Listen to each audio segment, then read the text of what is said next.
The city lights glowed outside the tall glass windows of the penthouse. It was the kind of place people only saw in magazines, full of marble floors, gold accents, and artwork that cost more than most people made in a lifetime. To the outside world, the man who lived here had everything anyone could ever dream of: wealth, power, and influence that stretched across countries. Yet behind those walls, he carried something money could never fix. He was a father who, despite all his resources, felt powerless. His son was born with a disability that made walking and moving difficult. Over the years, doctors had been hired, private specialists flown in from across the globe, the latest equipment purchased without hesitation. There were endless appointments, therapies, and expensive programs, but nothing seemed to bring the boy what he longed for most: a sense of being just like other kids. The father often watched his son from a distance. The boy loved music, loved watching children laugh and run, loved stories about adventures and friendships. But instead of joining in, he was always seated, wheels beneath him, looking on while others lived the moments he could only imagine. The father thought he was helping by giving him everything: tutors, caregivers, the best education money could buy. But no amount of privilege could erase the quiet sadness in his son's eyes. It was not that the father didn't love his boy. He did, more than he admitted, even to himself. But his way of showing love was the only way he knew: through wealth, through solutions that came with a price tag. He was a man who built empires by controlling every outcome. Yet when it came to his son, he was lost. It frustrated him, scared him, and deep down, it made him feel like a failure. One evening, as he stood near the giant windows staring at the skyline, his thoughts weighed heavily. Tomorrow was the annual charity gala, an event he hosted every year. It was a showcase of his generosity, a place where businessmen and politicians gathered, where deals were whispered behind champagne glasses. Cameras flashed, magazines wrote articles about his presence, and he always played the role of the flawless tycoon. But this year, he decided to bring his son along.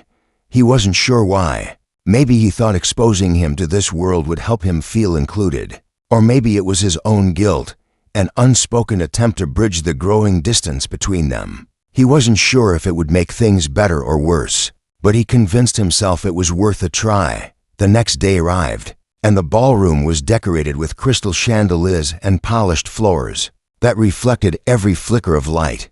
Guests arrived in glittering gowns and black suits, their laughter echoing through the grand hall. Waiters moved gracefully, holding silver trays of food and glasses of sparkling drinks. A live band played soft music, setting the tone for the evening. When the father walked in with his son by his side, people turned. Some whispered, some smiled politely, others avoided looking directly at the boy's wheelchair. The father noticed every glance, every subtle reaction, and it made his chest tighten. He tried to focus on the event, greeting guests, shaking hands, pretending everything was perfect. But out of the corner of his eye, he kept checking on his son. The boy sat quietly, his hands resting in his lap. He watched the other children on the dance floor, their movements free and effortless. His face showed no complaints, no demands, but there was something in his eyes, a mix of longing and resignation, that pierced deeper than words ever could. The father sipped his drink and told himself he had done enough. His son had the best seat, the best view, the best everything. Yet for the first time, he wondered if maybe he was wrong. Maybe the boy didn't want the best things. Maybe he just wanted something simple, something money could never buy. And in that moment, as he stood among the richest and most powerful people in the room, the father felt poorer than he had ever felt before. He didn't know that tonight, everything was about to change. He didn't know that someone, a stranger with no wealth, no power, no fame, would do something that would touch his son's heart and his own in a way he never thought possible. It all began with a simple act of kindness, one he could never have predicted, one that no amount of money could have arranged. The gala carried on with its usual shine. The chandeliers sparkled above, laughter filled the air, and every corner of the ballroom spoke of wealth and elegance. For most people in the room, it was another evening of networking and showmanship. But for the boy in the wheelchair, it was just another reminder of how different his life was. He sat near one of the decorated tables, his small hands folded, his eyes fixed on the dance floor. The music was lively, couples twirling and children skipping around, but he stayed still, almost blending into the background. Guests walked past him with quick smiles or polite nods, but no one really stopped. To them, he was the billionaire's son, the boy in the chair. Important, maybe, but untouchable. And then there was her. She wasn't dressed in glitter or jewels. Instead, she wore a simple black uniform, the kind given to staff at the hotel. A white apron tied around her waist, a tray balanced carefully in her hands. Her steps were quick but graceful as she moved between the tables, serving drinks and plates. Her smile soft even when the guests barely noticed her. Unlike the people laughing loudly and boasting about their achievements, she seemed invisible.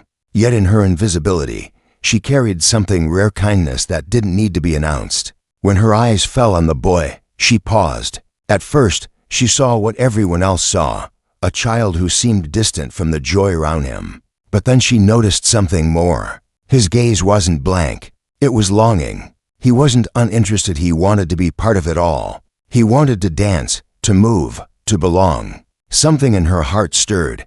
Balancing her tray, she made her way toward his table. The boy looked up, surprised that someone had approached him without being asked. She bent slightly so her eyes met his, and for the first time that evening, his lips curved into a shy smile. "You like the music, don't you?"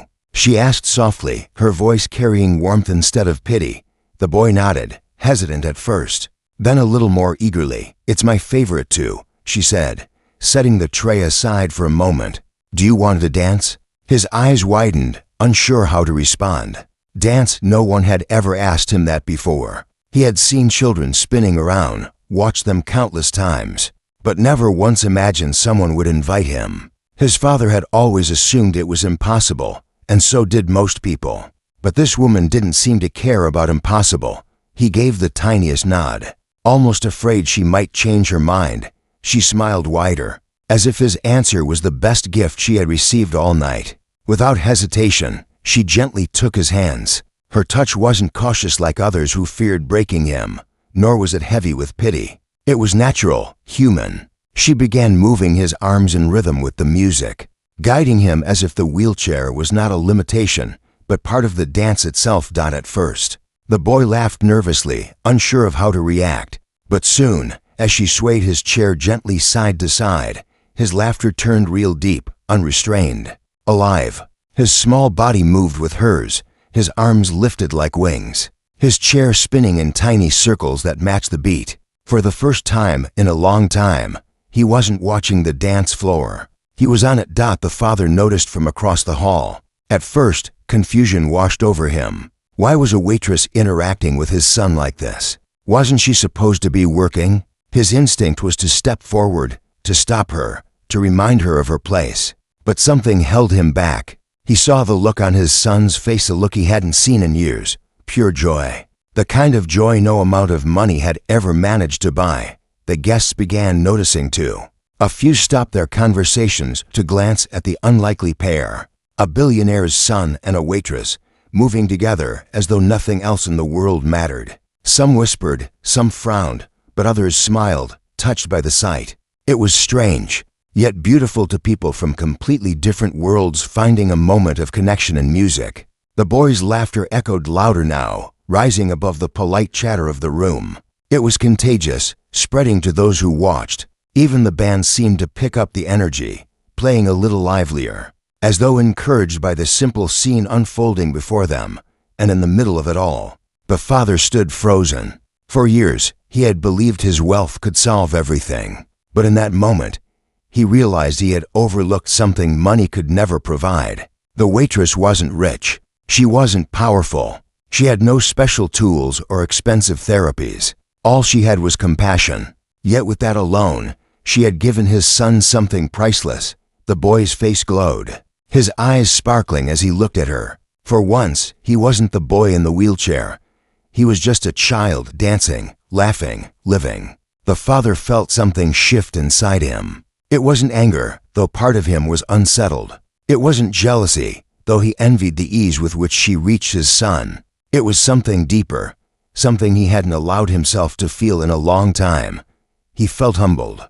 The evening carried on around them, but for the father, time seemed to stand still. He couldn't look away from the sight of his son dancing with the woman in black. In that moment, it didn't matter that he was a billionaire, that he owned towers and companies, that people looked up to him with respect and fear. None of it mattered. What mattered was that his son, for the first time in years, looked truly alive. And it wasn't because of him, it was because of her. The music played on, and the boy's laughter rang through the grand ballroom like a melody no instrument could capture. His small hands clung to hers as she guided his arms and moved his chair in circles, letting the rhythm carry them both. The light from the chandeliers caught his face, and for the first time in so long, there was no shadow of sadness, only pure, unguarded joy. The father stood at a distance, his glass untouched in his hand. He had hosted this gala for years, but never had he seen anything like this. Guests who normally competed for his attention now turned to watch the boy. They weren't staring in pity, nor in judgment. They were captivated. Something as simple as a dance, something he himself had never thought possible for his son, had silenced an entire room filled with the world's elite. It unsettled him, not because it was wrong, but because it forced him to confront something he had ignored for years. He had spent fortunes building hospitals, funding research, buying equipment that promised miracles. And yet none of it had given his son what this one stranger had given. In less than 5 minutes, a taste of freedom. The father's chest grew tight. He wanted to smile, but the feeling was tangled with something else, something sharp, guilt. He realized, standing there in his tailored suit, that he had never once thought to ask his son if he wanted to dance, never once tried to move beyond the therapies, the lessons, the doctors. He had assumed his love could only be measured in money. And seeing this woman, a waitress of all people, undo his years of effort with nothing more than kindness, he didn't know whether to be angry or grateful. The boy, unaware of the storm in his father's heart, was glowing. His laughter grew bolder, his voice rising in playful shouts as she spun his chair a little faster. Still careful, still gentle, she moved with him as if the music belonged to them alone. At one point, she leaned close and whispered something only he could hear. And whatever it was, it made him laugh so hard tears touched his eyes. The father blinked. He couldn't remember the last time he had seen tears of joy on his son's face. The band noticed too. The drummer tapped with more energy.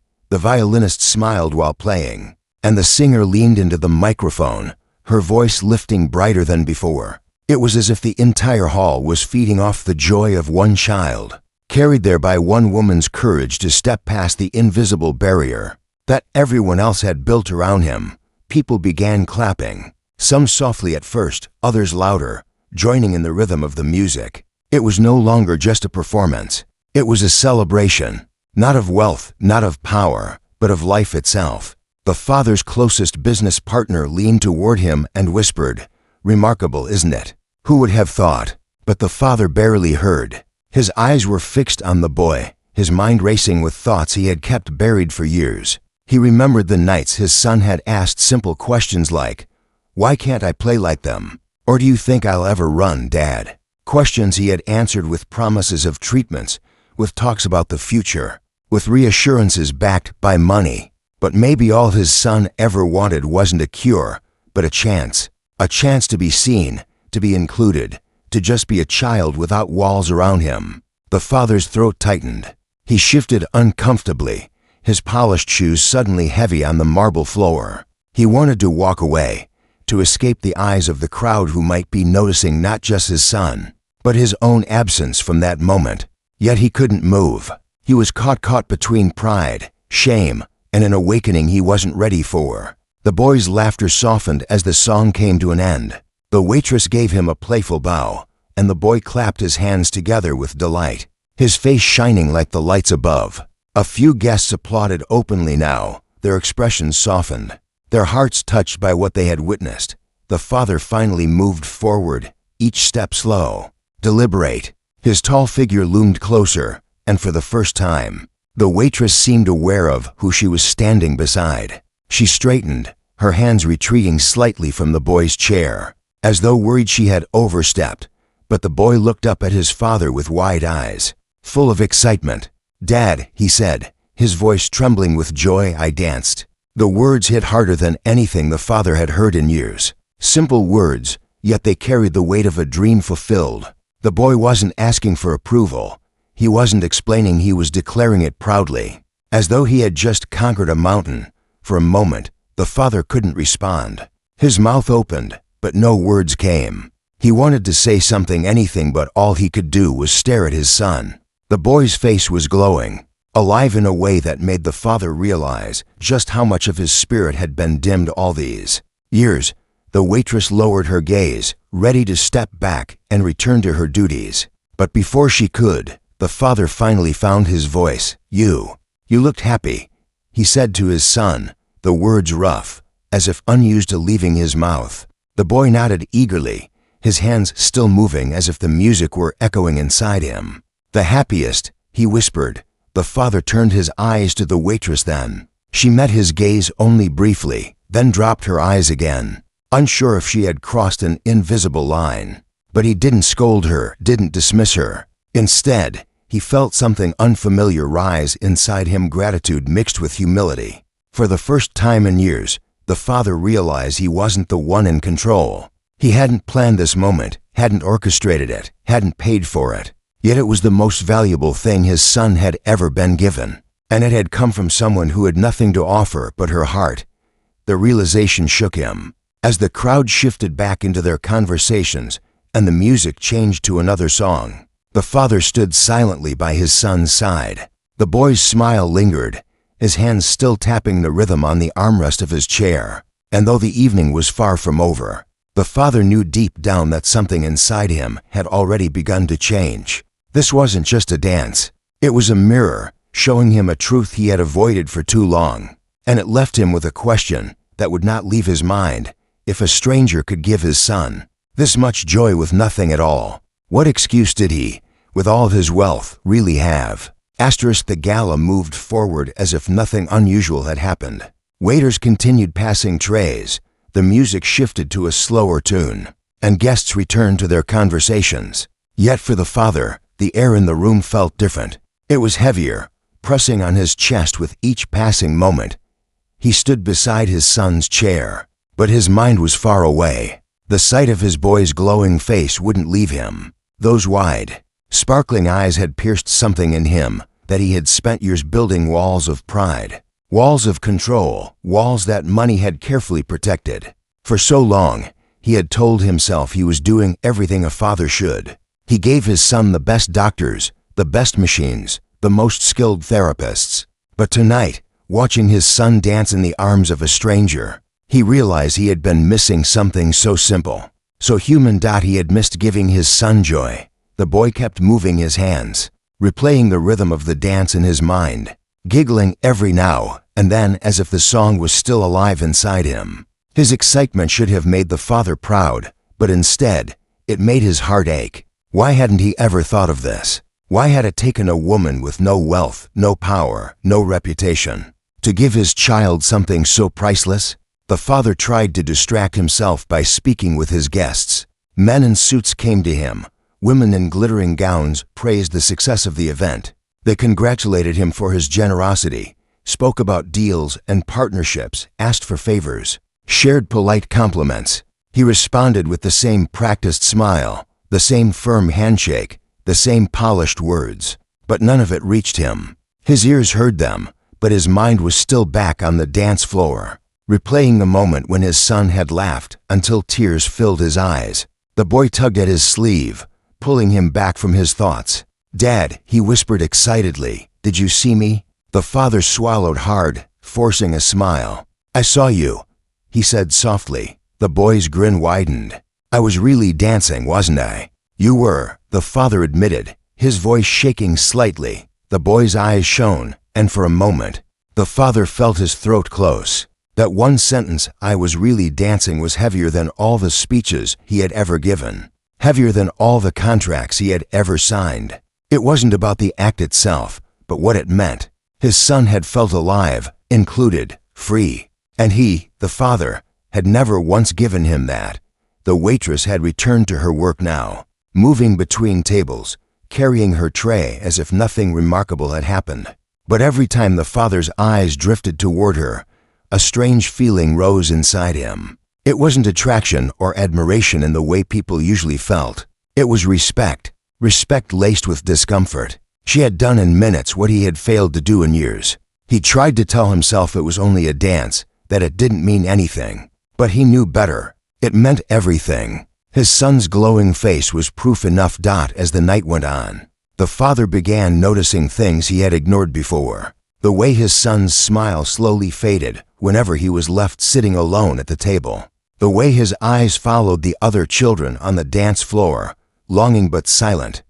The way he perked up only when someone treated him like he was no different from the rest. It stung. Because the father realized he was part of the reason his boy felt so alone. He had given him comfort, yes, but not connection. He had given him luxury, yes, but not love in its simplest form, the kind that laughs with you, moves with you, and sees you not as broken, but as whole. The father felt exposed, as though the glittering lights above were no longer showing his wealth, but his failures. His son wasn't unhappy because of his condition. He was unhappy because of the walls the father had unknowingly built around him, walls of pity, walls of distance, walls that said, you can only be cared for, not lived with. He clenched his jaw, the weight of guilt pressing down harder. For years, he had prided himself on control. He never let emotion dictate his choices. He never let anyone see weakness. Yet now, weakness was all he felt. His son's joy was shining like a mirror, forcing him to see the emptiness in his own reflection. He turned away for a moment, hiding his face. His hands tightened around the glass he held until his knuckles went white. It was a rare feeling for him, helplessness. In boardrooms, on stages, in the public eye, he was a lion. But here, watching his son's happiness come from someone else's kindness, he felt smaller than ever. Still, his eyes couldn't stay away. Again and again, he found them drifting toward his son. The boy was humming softly now, still lost in the magic of the moment, his fingers tapping lightly on the armrest of his chair. Every now and then, he looked toward the waitress, his smile flickering back as if her presence alone made him braver. And that was when the father realized something else. His son didn't just need care. He needed connection. He needed people who treated him like life was worth living, not just surviving. The father exhaled slowly, his mind tumbling through memories. The nights he had stayed up working instead of sitting beside his son's bed. The times he had excused himself from play, telling the boy he was too busy. The endless days when he thought providing meant presence, when in reality, it only meant distance. A knot tightened in his chest. For years, he had been proud of the empire he built, the legacy he was creating. But now, standing in that ballroom, he couldn't escape one truth. His greatest failure was not in business, not in wealth, it was in fatherhood. The waitress walked past again, and for the briefest moment, their eyes met. She didn't hold his gaze, didn't smile, didn't wait for his acknowledgement. She simply moved on, as though what she had done needed no praise. That, somehow, humbled him even more. He turned back to his son and saw the boy's face still glowing, still humming, still alive in a way that made his heart ache. The father's carefully built world suddenly felt fragile, as though it could shatter with a single truth he had ignored for too long. Love could not be bought. It could only be given. And for the first time in years, he wondered if he even knew how to give it. The night pressed on. But for the father it was no longer about the gala, the speeches, or the endless handshakes. The hum of conversations faded into a dull blur. What stayed sharp and unshakable was the sound of his son's laughter, still echoing in his mind, refusing to quiet down. The boy had settled back at the table now, cheeks flushed from excitement, fingers tapping out little beats as if the music hadn't stopped inside him. Every so often, he glanced around the room, searching, and his eyes always found her, the waitress. She had returned to her duties, carrying trays, clearing glasses, weaving through the guests with practiced ease. To anyone else, she was invisible again, just another worker in a uniform. But to the boy, she was the one who had made him fly. The father noticed it each time. The way his son's expression brightened when she passed nearby. The way his posture shifted as though hoping she might look back and notice him again. And she often did. Not with grand gestures or words, but with small acknowledgments, a quick smile, a playful tilt of her head, a wink that said, "I see you." It was such a simple thing, yet it lit the boy up in ways the father had never managed. That smile, that recognition, was more valuable to him than all the gifts that had ever been wrapped in ribbons and placed on his lap. The father's chest tightened as he watched this quiet bond grow in front of him. There was no strategy, no plan, no hidden agenda in what she did. It was pure. She wasn't thinking of the boy as the son of a billionaire or as a responsibility. She simply saw him a child who wanted to belong, to laugh, to move. And she gave him that without asking for anything in return. He began to feel smaller in her presence, though she hadn't spoken a single word to him directly. Smaller because she had done something he should have been able to do long ago. Smaller because his empire, his fortune, his name, none of it could create the joy she had given his son in minutes. The boy tugged gently at his sleeve again. "Dad," he whispered, leaning close, "she's really nice." The father swallowed, his throat dry. "Yes," he said softly, unable to deny it. "She didn't care about the chair," the boy continued, his voice full of wonder. She just wanted to dance." Those words cut deep. She didn't care about the chair. The father had never realized how much of his son's life was defined by that single object, that set of wheels. To him, it was equipment. To doctors, it was a tool. To the world, it was a symbol of limitation. And to his son, it was a barrier he couldn't escape. But to her, it had been nothing at all. She had seen past it with ease, as though it didn't even matter. The father's gaze drifted back to her again. She was laughing now as another waiter whispered something to her, brushing a strand of hair from her forehead before rushing off with her tray. There was something effortless about the way she carried herself. She didn't need jewels or fame to stand out. Her value wasn't in what she had, but in who she was. The boy sighed happily, still watching her. "Do you think she'll dance with me again?" he asked, hope filling his voice. The father hesitated. He wanted to say yes, to promise it, but the words caught in his throat. Instead, he said, "Maybe." It struck him then how little he knew about giving his son hope that wasn't tied to things he could buy. He knew how to promise cars, tutors, trips, even medical procedures. But promising something as simple as a moment of human connection? That felt foreign, like speaking a language he had never learned. The boy leaned back in his chair, humming quietly. His joy was pure, untouched by the weight of the world. And the father realized, with a pang of guilt, that his son had been starving for these little pieces of humanity, while he had been busy feeding him gold-plated solutions. From across the room, the waitress glanced back once more. This time, her eyes flickered to the father briefly before settling on the boy, giving him another small smile. The father caught at the quick kindness, the silent acknowledgement.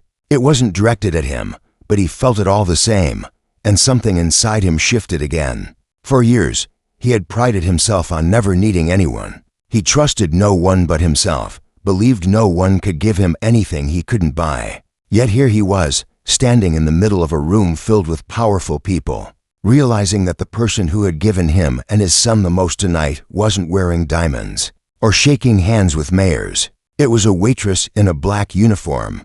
He thought about his son's future, about all the plans he had made to protect him with wealth and legacy. But what good were those things if his son never felt seen? If he never felt alive, like he had tonight? What good was an empire if the boy at its center grew up believing his chair defined him? The father's chest ached. His walls were crumbling, one by one. Walls he had built to keep himself strong, to keep emotions locked away. But tonight, those walls couldn't hold. His son's laughter had cracked them open, and the waitress's kindness had torn them down further. He realized now that strength wasn't in control or in power. Strength was in letting go, in allowing moments like this to happen, in recognizing that he didn't have to be the provider of every solution. Sometimes, strength was in stepping back and letting love in no matter where it came from. The boy leaned against the table, still humming, still glowing, and the father, for the first time in years, didn't feel the need to correct him,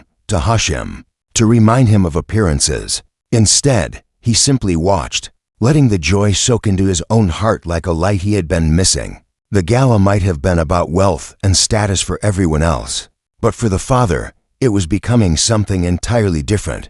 It was a mirror, showing him what mattered most and what he had been blind to for so long. And as the night went on, he couldn't escape the truth. The waitress had given his son something priceless, something he himself had failed to provide. Not because he didn't care, but because he had forgotten what truly mattered. For the first time, he admitted it to himself. He didn't have all the answers. He didn't know how to fix everything. And maybe, just maybe, he didn't need to. Asterisk. The gala was beginning to wind down. Guests had eaten, the speeches were done, and the music had softened into a slower rhythm that wrapped the room in calm. People still mingled, laughing in clusters, their glasses half full, their eyes heavy from the long night. But the father wasn't focused on them anymore. His attention kept drifting back to the waitress. She was clearing a table near the far corner, her hands moving quickly as she stacked plates. But there was no sign of weariness in her face. She carried herself with the same steady warmth she had shown his son earlier, as though kindness was her natural way of moving through the world. The boy, still humming softly in his chair, had not stopped smiling since their dance. Every time the waitress passed, his eyes lit up, and he greeted her with the same hopeful grin. She returned it each time, without fail, never too busy to notice him. That bond, invisible yet strong, had grown throughout the evening, and the father couldn't ignore it anymore. He knew he had to speak to her. It wasn't easy. He was used to being the man others approached. People sought him out, not the other way around. In his world, he was the center, the one with answers, the one with power. But tonight felt different. Tonight, he wasn't approaching her as a billionaire, but as a father, one who had seen something in her that shook him to his core.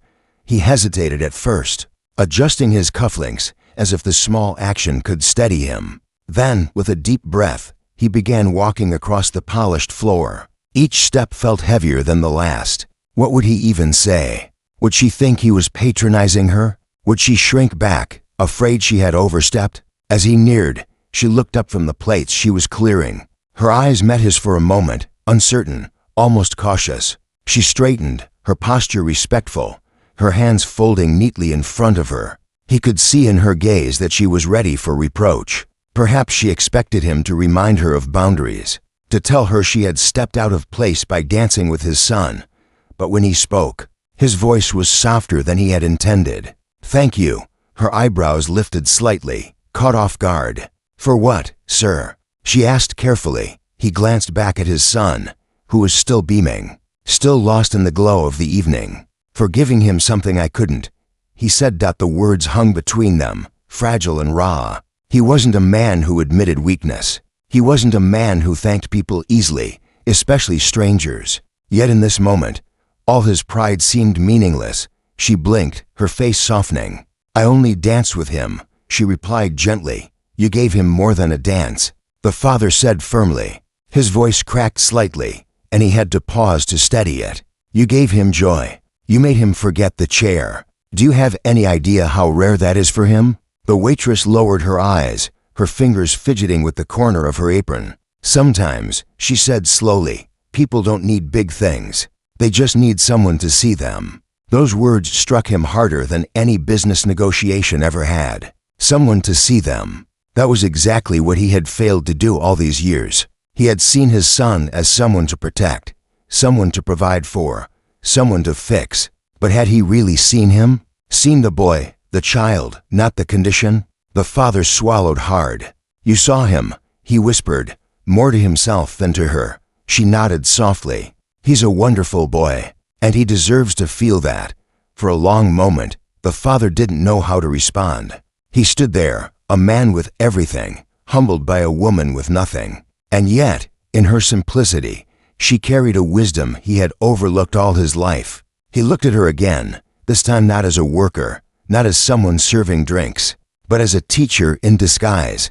"I don't know how to do what you did," he admitted quietly. Her eyes lifted to his, surprised. "You don't need to be me," she said gently. "You just need to be there, not as someone who fixes everything, just as his father." Her words hit like a weight on his chest. For years, he had confused fatherhood with provision, love with solutions. He thought being a good father meant shielding his son with wealth, building walls of comfort so he would never feel pain. But walls also kept out joy. Walls kept out connection. And tonight, those walls had been broken by the simplest gesture, a dance. He nodded slowly, his throat tight. "I've been failing him," he confessed, the words bitter and freeing at the same time. "All this time, I thought I was doing enough, but I see now." His voice trailed off, heavy with guilt. The waitress didn't scold him, didn't pity him. Instead, she said quietly, "It's never too late to start seeing him. Children don't remember how much money you spent. They remember how much of you they had." The father closed his eyes briefly, the truth of her words burning deep. He thought of the boardrooms, the flights, the endless meetings that had taken him away from home. He thought of the expensive toys that had piled up in corners, while his son sat waiting for his attention. He thought of all the times he had mistaken presence for provision. When he opened his eyes, he looked at her with something new respect, not from status, but from humility. "You've taught me more tonight than anyone has in years," he admitted. She shook her head gently. "I didn't teach you," he did. "All I did was give him the chance." He followed her gaze to his son, who was now looking at them with curious eyes, his smile still glowing. And she was right. It wasn't her, not entirely. It was the boy himself, his longing, his light, his spirit that refused to be dimmed. She had only uncovered what was already there. The father felt his heart soften, a strange warmth spreading through him. He realized that his son didn't need a perfect father. He just needed one who was willing to try. "Thank you," he said again, his voice steadier this time. The waitress gave a small smile, humble and kind. "Take him to the floor yourself someday," she suggested softly. "You'll see what I mean." The father's breath caught. The thought had never occurred to him. Dance with his son? It sounded impossible, awkward, frightening even. But as he looked at the boy, still humming happily, the idea no longer felt ridiculous. It felt necessary. The gala might have been ending, but something else was beginning. Something fragile, something real. A father's heart was opening, slowly but surely, guided not by wealth, but by the simple wisdom of a stranger and the bright laughter of his son. And for the first time in years, he felt hope. The gala finally began to slow. The music softened into a gentle tune, the clinking of glasses faded, and guests started drifting toward the exit, their conversations trailing into the night. For most people, it had been just another evening of elegance and status. But for the father, it had been the most important night of his life. He stood by his son's chair, watching the boy still glowing with happiness, as if the dance had etched a light inside him that refused to dim. His hands tapped softly on the armrests. His lips curved in a smile that hadn't left since the moment the waitress had taken his hands and spun him into joy. The father realized he didn't want that light to fade. Not tonight. Not ever. The waitress passed by one last time, carrying an empty tray, her uniform slightly wrinkled now after hours of work. She gave the boy another smile, warm and effortless, and he returned it eagerly, almost leaning forward in his chair to hold onto the connection. Then she disappeared through the service door, back into the world she came from, leaving behind a silence that felt heavier than her presence. The boy sighed, a happy kind of sigh, and looked up at his father. "Dad," he whispered, "I don't want this night to end." The father knelt down beside him, something he rarely did. For once, he wasn't towering above his son, but meeting him eye to eye. "It doesn't have to," he said softly. The boy tilted his head, confused. But the music stopping, the father smiled faintly. "The music might stop here, but we can make our own, can't we?" The boy's eyes widened, uncertain, but hopeful. The father hesitated. His hands trembled slightly as he reached out. For years he had avoided moments like this, telling himself it wasn't practical, that he couldn't. But tonight, the walls were gone. Tonight, he wanted to try. "Would you like to dance with me?" he asked. The boy's jaw dropped, his eyes shining. "With you?" The father nodded, his throat tight. "With me." It wasn't graceful. He had no idea how to do it, no idea how to move a wheelchair with rhythm, no idea if he would make a fool of himself in front of the last guest still lingering. But none of that mattered. What mattered was the look on his son's face, the look of disbelief, joy. and love all wrapped together. He placed his hands on the back of the chair, and with slow, clumsy steps, he began to push it in time with the fading music. The boy laughed instantly, throwing his hands into the air, just as he had done with the waitress. "Faster, Dad!" He giggled. The father chuckled, his eyes stinging. "All right, faster." He spun the chair carefully, circling in wide loops across the polished floor. The boy's laughter echoed, rising high into the rafters, pure and unrestrained. The guests who were still present turned their heads, some smiling, some even clapping softly at the sight. But the father didn't notice them. For once, he didn't care about the world's eyes. He cared only about his son. The boy leaned back in his chair, his face glowing, his arms spread wide like wings. "We're dancing," he shouted, his voice carrying across the hall, and the father, breathless and humbled, whispered back, "Yes, we are." In that moment, nothing else existed. Not the fortune he had built, not the endless responsibilities waiting for him, not the mistakes of the past. Only this: his son's laughter, his son's joy, his son's trust in him. When the music ended, the father slowed, bringing the chair gently to a stop. The boy was still laughing, his cheeks flushed, his eyes wet with tears of happiness. He turned his head toward his father and whispered, "That was the best dance ever." The father knelt again, his hand resting on the arm of the chair. "No," he said softly. "That was just the first." The boy's smile widened, and in that small expression, the father felt something inside him transform completely. For years, he had been a man defined by his empire, by his success, by the respect he commanded. But none of that mattered anymore. Tonight, he wasn't the billionaire. He wasn't the tycoon. He was just a father finally, truly a father. He knew it wouldn't be easy. He knew he had a long way to go to repair the distance he had created between them. But for the first time, he felt ready. Ready to learn, ready to show up, ready to let his son teach him what love really looked like. As the boy yawned, tired from the long evening, the father gently tucked a blanket around him. He whispered, "I'm sorry I made you wait so long." The boy tilted his head sleepily. "For what, Dad?" "For seeing you," the father said, his voice breaking. The boy reached out and touched his hand, his eyes soft. "You see me now," he whispered. Tears filled the father's eyes, and he didn't fight them this time. He let them fall, each drop washing away a little of the pride, the guilt, the hardness he had carried for so long.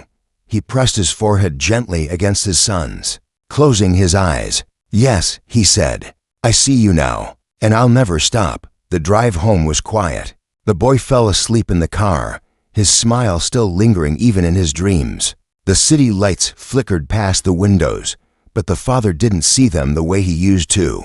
For once, the skyline didn't remind him of power or ambition. It reminded him of how small all of that was compared to the joy of the child sleeping beside him. That night, long after his son had been carried to bed, the father stood once more by the tall glass windows of his penthouse. But the view didn't impress him anymore. For the first time, he understood that the real wealth of his life wasn't the towers he owned or the numbers in his accounts. It was in the little laugh that had echoed through a ballroom. It was in the simple words, "I danced." It was in the promise he made to himself now that he would never again let his son feel unseen, unheard, or unloved. The billionaire had been transformed, not by money, not by power, but by a dance that began with a waitress's kindness and ended with a father's heart opening wide for the first time. And from that night forward, his son would never dance alone again.